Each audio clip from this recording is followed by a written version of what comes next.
Bonjour, bonjour. Et voilà, on est de nouveau ensemble pour continuer notre album sur Vagabond Aviator dans le cadre de la boutique Scrap for Love. Alors ici, on se rappelle, c'est la page numéro 5 et donc la page miroir par rapport à celle qu'on a déjà faite la dernière fois. Donc c'est le même style, voilà, on finit notre horloge qui était coupée, hein. On va faire sensiblement la même chose, mais avec évidemment toujours un petit peu de, voilà, de changement. Parce que j'aime pas faire deux fois pareil. Alors déjà que c'est une page miroir, chose que je fais très rarement, j'ai donc changé un petit peu des trucs pour justement pas avoir tout à fait pareil. Alors, on va faire une cascade dans notre page de fond, ici. Donc c'est le bloc numéro 3 et la page numéro 5. Donc on va faire ici un papier de fond. Donc j'ai choisi celui-ci parce que celui-là ne me plaît pas du tout. Donc je ne me suis pas servi du tout. Peut-être une petite touche dans les chutes, mais vraiment je ne m'en suis pas servi. Je le trouvais d'un triste, pas possible. Et donc je ne m'en suis pas servi. Voilà, donc j'ai utilisé ce côté-là. Ou alors là, vous voyez, il y a même du rose dans le Stamperia, ce qui est fort rare, mais bon, là, ils nous ont mis un petit peu une carte, enfin un plan, c'est un plan en fait, et donc il y a un petit peu de rose, donc j'en ai profité pour le mettre là. C'est toujours du New York, c'est toujours des engrenages, on a toujours à peu près la même configuration sur tous les papiers, et ça va être pratique pour la décoration justement, parce que ça va nous permettre de jouer avec le papier. Alors, sur cette page de fond, on va faire une cascade. Mais j'ai pas fait une cascade comme d'habitude. Je change. Je n'aime pas faire toujours pareil, donc je change. J'ai voulu essayer ce que je vois souvent dans des albums d'ailleurs. Voilà. Une cascade avec la reconstitution d'une image, en fait. Donc il a fallu que je calcule parce que je ne sais pas du tout. Enfin, j'ai pas cherché un tuto parce que ça m'énerve. Je fais à ma façon.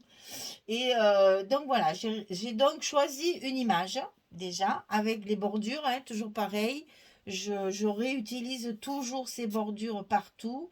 Et donc j'ai pensé, voilà, ça c'est mon image qui va rentrer là.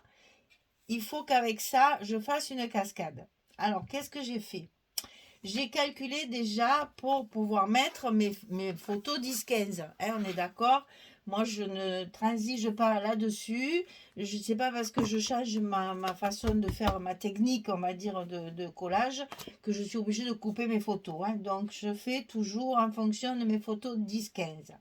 Donc du coup, j'ai coupé, alors j'ai tout collé parce que c'était trop compliqué à mettre avec des trombones et pour que je ne me trompe pas après. J'ai fait ça tranquillement pour être sûr que ce soit bien fait, bien propre et que je n'ai pas de choses à refaire là, ça aurait été dommage. Alors, j'ai coupé donc mes rabats là, enfin mes cascades, c'est 14,5 sur 16. Donc on a 16 ici, on a 14,5 ici et on va plier à 12,5 au lieu de plier à 11 comme d'habitude. Ce qui fait qu'on a 1,5 cm de petites bordures à faire ici. Alors je les ai rallongées, j'ai mis 2 cm pour que ce soit plus joli. Et mes cascades, alors elles vont être ici en haut. La première fente, je l'ai mise à 1,8 du haut. D'accord? Ici, il y a 1,8. Ensuite, j'ai centré ma cascade sur ma page, sur mon papier, pas sur ma page, sur mon papier. Donc, il y a 3,30 de chaque côté. Ici et ici, il y a un trait à 3,30, 3,3. Ici et ici. Ensuite, j'ai séparé mes cascades. Je ne l'ai pas marqué, mais je pense que c'est 2 cm. Voilà. J'ai séparé mes cascades ici, enfin mes fentes, de 2 cm à chaque fois. Et il y en a 6 encore. Hein. J'en ai encore fait 6. Donc ici, 1,8. ici 3,3 de chaque côté. Et bien entendu, mes fentes, elles font 16 de long pour pouvoir y glisser mes cartes de 16 de largeur. Donc ici, on va mettre la première, enfin je vous montre ce que ça donne. On va mettre la première carte. C'est celle où il va y avoir le plus d'images, bien entendu. Mais j'ai voulu rajouter ma petite bordure pour faire un pendant avec celle-ci. Et donc là, je vais d'une part mettre mes photos 10-15 avec forcément un petit bout ici, puisqu'il me reste 1,5 cm de trop. Donc ici, je mets 1,5 cm. Et ici, sur le dessus, pour les autres, ce que j'ai fait, c'est que j'ai réduit à 10 cm. Voilà. Au lieu d'y mettre ici 10,7, j'ai mis 10. Comme ça, ma photo, elle rentre quand même. Voilà. Et elle sera matée de chaque côté par le bleu et en bas par la bande que j'ai rajoutée. Voilà. Donc ici, j'ai mis 2 cm chaque fois de papier. Ouais, il y a 2,1. Ici, chaque fois, il y a 2 cm de papier. À chaque fois que je suis, voilà, que j'ai voulu découper mon papier, ici, pour reconstituer ma page, il y a 2 cm ici. Et ici derrière, pour garder mon matage de 10,7 sur 15,7, j'ai mis un petit bout de papier de 1,8, non pardon, n'importe quoi, 1,4, oui c'est 4, 1,3 même. Et oui, puisque j'ai 1,5. Donc ici, j'ai 1,3 de papier. Et j'ai fait bien sûr pareil à toutes les cascades. Donc, je ne vais pas la mettre en place en entier, puisque vous savez, maintenant, on en a déjà fait une. Je vais juste mettre la dernière pour vous montrer, pour vous rappeler comment on fait pour le dos du papier. Ici, on appuie bien pour que le papier soit bien à sa place.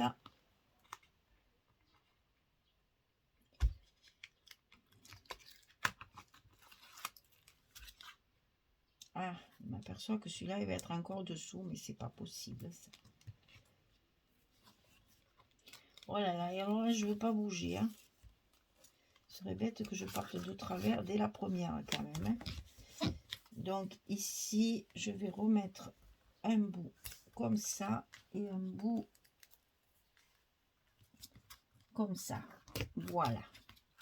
Et après, ce sera ma fente qui sera fermée. Alors, ici, mon papier dessous. Et voilà. Donc, ma première cascade est en place. Et vous n'oubliez pas à chaque fois de remettre du scotch sur la fente, ici. Tout le temps, pour bien solidifier vos fentes. Même si vous travaillez à la colle, remettez du scotch. Et donc, je vais remettre un bout ici que j'ai enlevé. Voilà. Donc, je vais faire toute ma cascade et je reviens vers vous pour qu'on continue la suite, puisqu'après, ça va me déterminer mes aimants. À tout à l'heure. Voilà, j'ai terminé donc de mettre en place ma cascade. Voilà ce que ça donne. Donc, vous voyez que la reconstitution de l'image, je n'en avais jamais fait comme ça. Et ben, c'est très, très joli, très agréable à faire, mais c'est très long. Hein. C'est très, très long. Hein. Il faut couper tous les papiers, il faut calculer les espaces, il faut faire bien aligner. Et en même temps, il y a un gros travail de découpe de papier. Donc là, pas de fil pour fermer parce que ça couperait l'image en deux, ça serait un petit peu dommage. Et comme elle est en paysage, elle va pas s'ouvrir comme celle qui était en portrait. Là, ça va rester comme ça sera maintenu par nos rabats. Alors, nos rabats, on va commencer par celui de gauche, comme on fait souvent. Donc ici, 17,8 sur 26. Et sur le côté 17,8, on plie à 14,8 et à 15,8, on a 1 cm. Hein, beaucoup d'épaisseur. Hein. Donc 14,8, 15,8 sur 17,8 et là 26. Et ça, on le colle évidemment, vous l'avez bien compris déjà, dans notre enveloppe sur le côté gauche, le long de la pliure, la première pliure du gousset. Voilà. Alors, une fois que ça c'est fait, on va y faire une pochette à l'intérieur de ce rabat. On va faire une pochette comme ceci, ici. Donc, la pochette, elle fait 18,8 sur 6. Ça, c'est des chutes aussi. Hein. 18,8 sur 6. On plie à 2, on plie à 16,8 et on obtient nos 14,8 de côté de page. Là, c'est pour mettre la deuxième partie de notre horloge. Donc, on est un petit peu, comment dire, obligé de faire ces mesures pour que notre horloge puisse rentrer et qu'on ne soit pas obligé de faire des ajouts. Pour que l'horloge soit bien reconstituée. Voilà. Donc, ça, c'est fait. Donc, évidemment, qui dit pochette, dit carte. Donc, vous faites une carte comme d'habitude de 11 sur 16 pour la glisser à l'intérieur. De l'autre côté, c'est là que les atteignaient s'atteignirent et que j'ai gardé pour la fin. Alors, de l'autre côté, il y a 22 cm sur 26 et sur le côté 22, on plie à 19 et à 20. On a encore un gousset d'1 cm. 22, 19, 20, 26. Et ça, on va le coller bien entendu à l'intérieur de notre enveloppe côté droit. Et c'est là qu'on va faire notre page miroir avec les pochettes dessus là. Alors, sur ce rabat, on va faire une pochette mais verticale cette fois, dans ce sens, pour mettre un livret. Donc ici, 30 cm sur 6. Et sur le côté 30, on plie à 2, on plie à 28 et on obtient nos 26 de hauteur de page. Ça, c'est facile à comprendre, c'est facile à faire. On est habitué maintenant. On sait comment faire.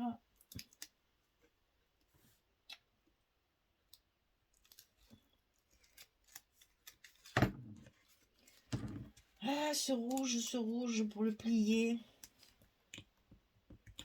c'est une affaire d'état. Il est très rigide, il se plie très... Oh, pardon. Alors, attention de ne pas faire autrement moi, hein, de ne pas se tromper, n'est-ce pas? On va mettre notre pochette, bien entendu, comme prévu, sur la page en hauteur. Comme ceci. Voilà. Hop. Et on n'oublie pas, bien sûr, toujours notre petit coup de plioir pour... Alors, ici dedans, on va mettre un livret. Alors, le livret, je l'ai fait en noir. Je l'ai fait avec du papier noir, puisque je vais avoir des petites touches de noir un peu partout. De temps en temps, j'ai fait mes petits livrets comme ceci en noir, sur une structure noire. Donc, vous le savez, ça fait 22 sur 16. On plie à 11 et on fait un petit livret qu'on va caser ici. Vous voyez, j'ai encore utilisé ma chute de papier avec une bande ici, une bande ici, pour remettre encore toutes ces jolies décorations, jolies images là qu'il y avait, aviation et mécanique. Là, il y a encore des rouages et toujours cette petite image que j'aime beaucoup d'ailleurs. Hein, voilà, donc ça, on va la mettre ici. Et donc là, on va plier d'abord le droit, ensuite le gauche, puisque c'est là qu'on a notre horloge qui va se terminer la deuxième partie. Donc ici, on va faire comme d'habitude, enfin, comme la page précédente, n'importe quoi, comme si on faisait toujours pareil. La page précédente, c'est-à-dire qu'on va mettre notre papier de fond Et sur ce papier de fond, on va mettre nos 2 petits livrets en paysage, comme ceci. C'est la même chose que l'autre page. Hein. Donc, je colle d'abord mon papier. Je fais pareil, hein, c'est la même chose. Je refais ça vite fait pour vous montrer. Je colle mon papier à sa place. Et comme ça me permet aussi de vous montrer les papiers que j'utilise parce que je comprends qu'après, pour les papiers, c'est difficile de faire pareil. Mais là, ça vous donne au moins l'occasion de bien voir le papier que je mets chaque fois. Ça sera peut-être plus facile pour vous. Voilà. Alors, ici, il y a celui-ci. Et donc là, je vais positionner mes livrets de façon à ce qu'ils soient au milieu, en haut, en bas et sur le côté. Qu'ils soient bien alignés. Donc, je commence. Hein, ça va pas être facile, ça, avec ma main gauche. Aïe. Parce que moi et la main gauche, ça, on n'est pas trop... on n'est pas trop... Oh là, c'est une catastrophe. Pas bouger, non. Allez, celui-là, il est collé. Alors, je vais tourner mon truc, ça sera plus facile. Hein, sinon, on va pas y arriver. Donc ici, c'est bon. Et donc là, on lève le côté et comme ça, c'est collé. Voilà. On revient à l'endroit et on finit de coller nos petits livrets à leur place. Et on va faire pareil, on va faire une fermeture avec les aiguilles, bien sûr, à faire du miroir. On y va jusqu'au bout. Donc on va mettre nos aiguilles. Avant, vous savez qu'on a mis un petit aimant ici pour fermer nos pochettes, là, nos petits livrets. C'est tellement aimanté que même mes ciseaux, ils emportent les...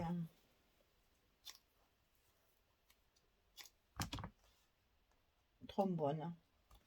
Alors, un ici, un ici.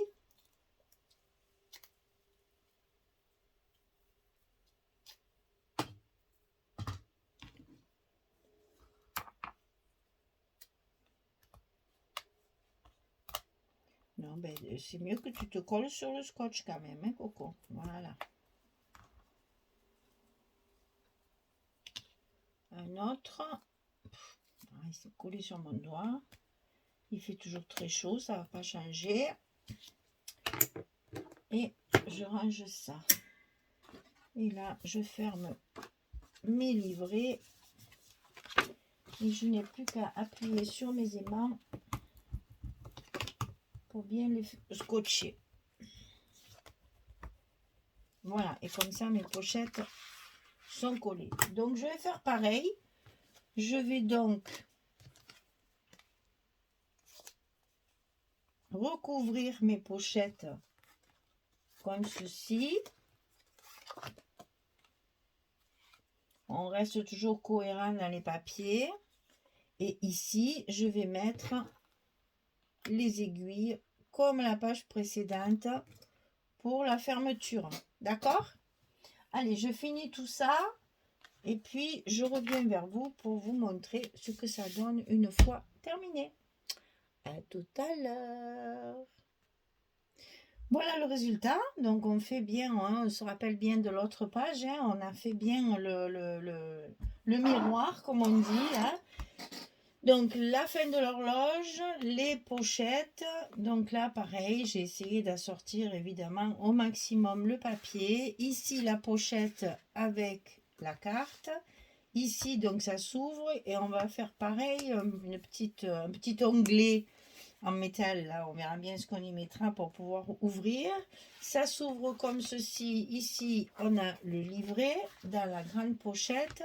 Et ici, on a notre cascade travaillée avec l'image en plus. Et ici, forcément, l'emplacement d'une photo. Voilà, on a notre image reconstituée et une cascade encore de 6 places. Hein, on a six cascades, plus les livrets, la carte et les endroits où on peut rajouter, hein, tout ça, on peut mettre des photos. Vous voyez que là, il y a encore bien une 10, 12, 15 photos sur la page. Et là, du coup, j'ai travaillé sur mon gousset et je l'ai un peu écrasé. Et voilà, donc il va falloir remettre tout ça en place une fois que ça sera dans l'album. Voilà, ça vous fait encore une page bien complète, bien travaillée, avec beaucoup d'emplacements photos. Et notre page numéro 5, elle est terminée. Et nous allons passer évidemment à la 6, bien entendu, juste après. Voilà, et bien écoutez, j'espère que ça vous plaît, hein, j'espère que ça vous inspire parce que cette collection, c'est le top du top du top. Donc, Sœur Vagabond Aviator de Stamperia et un régal de petite mémé à travailler. Vous voyez, il y a des étiquettes avec des chiffres, donc je pensais je vais faire peut-être des tampons aussi de tickets avec des chiffres et tout ça. Je dois avoir des choses là, j'ai des petites étiquettes aussi. Voilà, et je pense que la décoration va me prendre beaucoup de temps, mais ça va donner après derrière. Ouais, ça sera joli certainement. Voilà, mesdames, page numéro 5 terminée. Je vous souhaite une bonne journée, une bonne soirée et puis amusez-vous surtout, scrapez pour vous amuser, pour vous détendre, ça fait beaucoup de bien. Allez, à bientôt. Au revoir tout le monde, merci beaucoup.